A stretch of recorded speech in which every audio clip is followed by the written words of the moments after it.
and welcome, Marty. Welcome to the post show. How are you doing? It's How are you great. feeling? I'm doing great. How are you doing?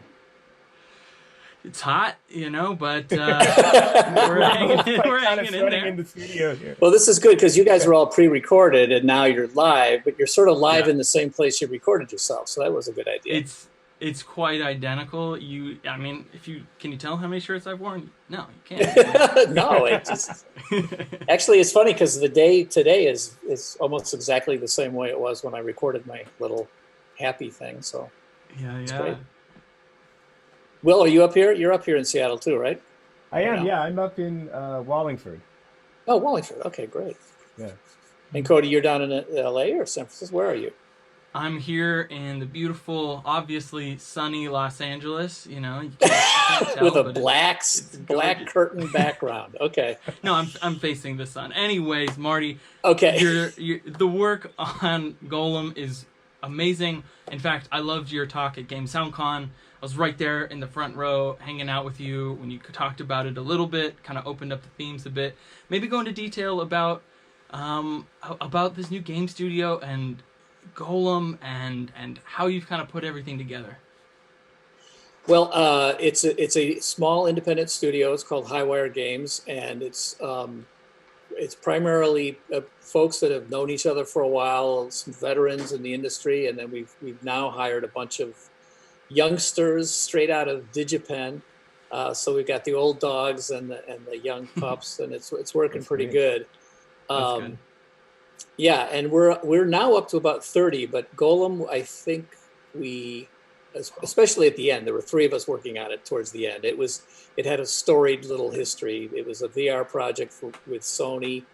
It should have come out maybe 2 years earlier, but we kind of bit off more than we could chew. I think we had about 12 or 13 people working on it, so it felt very, very indie. And I'm really proud of what we did. It was Mm. a lot of work, but we have another project in the studio that's not VR, and we've sort of staffed up and been working on that for a while. Soon to be announced, I hope soon. Um, but we had to like figure out a way to get Golem shipped while the rest of the studio was doing that. So uh, when you have a little independent studio, I remember I went to my two partners and I said, hey, I'm playing Golem a lot now, and I got, there's a lot of bugs that we need to fix, and like where's our test team, where's the quality assurance people, and they just both kind of looked at me, and I'm like, no, no, no, no, I'm not the guy. I can't be head of quality control, but I ended up being test team manager at the end, for Oh the wow. three of us that tested the game, and thankfully it didn't crash, so I'm pretty proud of that part. That's awesome. I actually had a question slightly of a technical nature. I don't know if that's Sure. like appropriate, but I'm just going to go into it.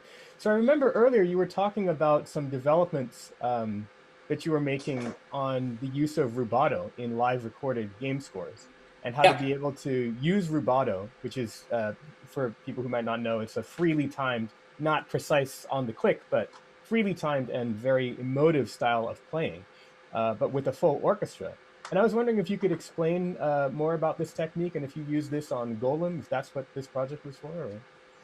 Well, I've always had it a little bit. I've always had places where I have it. But there's, especially when you start to, if you're in control of all the instruments, then you have your own way of figuring that stuff out. Um, as soon as you want to get a lot of live players, rubato can be really tough because Hmm. even a conductor, when they conduct a retard, and then if you ask them to do it again for the woodwinds, they never match what they just did. So um, if you want to have and you know how it is with game music, especially to make it adaptive and interactive, you want to have stems if you at all possibly can. Yeah. So if you have the different choirs of an orchestra, strings and woodwinds and brass and whatever else, if you can record something on the stick or with natural rubato, um, there were different ways. I did it. Sometimes I would do like a 2D pass, like all the strings playing together with a nice retard and rubato, and then we would bring in just the first violins or just the first and second violins, and then we bring in the cellos afterwards. But we would quickly go into that recording and do a tempo map, so there would be a click that would help that out. But it is hard. There's a lot of, you have to work hard to get it tight and still get that natural feel. On Destiny, I did a bunch of music, for that prequel thing called Music of the Spheres, and we had a conductor in Abbey Road, and we had everybody there at the same time, and the rubato was totally natural in the room. But then we didn't have stems, so that made that a bit of a problem. I just feel like, especially with the tools we have for then taking those stems and if I'm in control of how adaptive music plays back in the game, then I can use markers in Wise, let's say, rather than tempos. And I can just say, this is the end of a phrase. This is a spot in a phrase that's the end of a rubato phrase that then could go to 2 or 3 other phrases. And as long as it all sounds natural, you can do it. And the tools make it so you can do it, but it's difficult to record. Yeah, absolutely. Amazing. Yeah, more and more these days, I feel like VR has become more accessible for more and more people. There's the Oculus Quest, and it's just continuing and finally blooming. And to develop a game for VR, I think maybe it might have been good timing that it came out a little later, now that VR is a bit more accessible.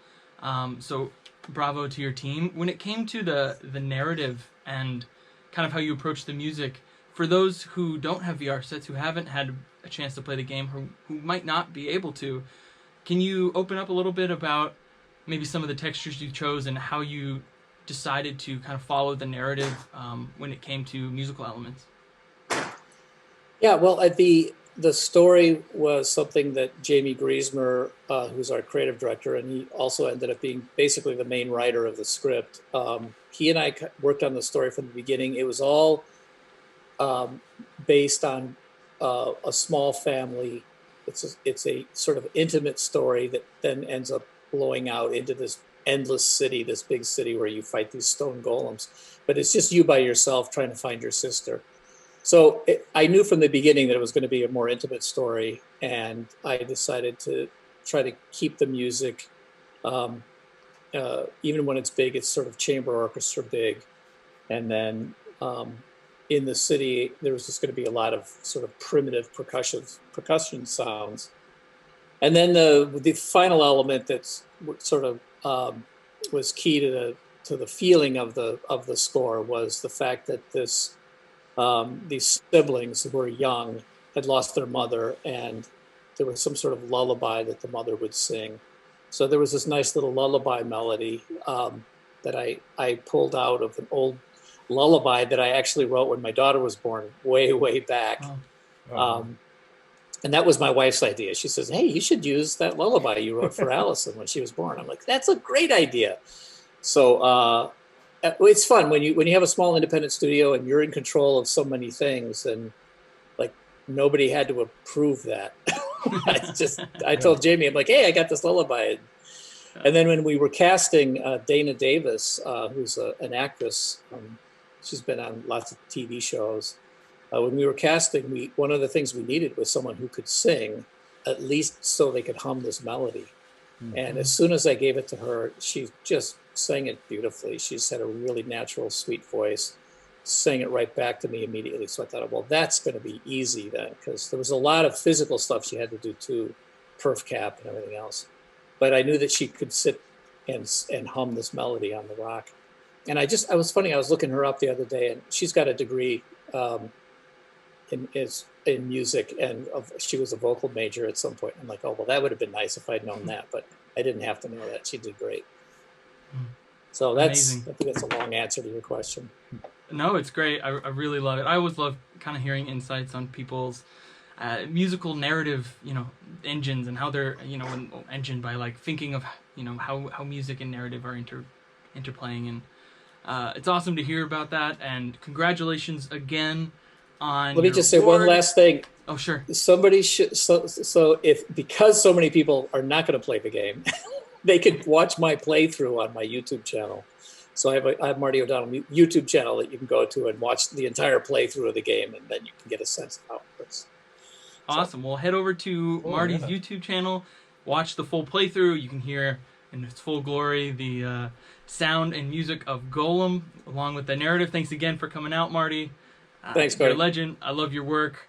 Take care. Be safe. And you too. Congratulations again. You too, Will. See you soon. Marty. All right. Bye.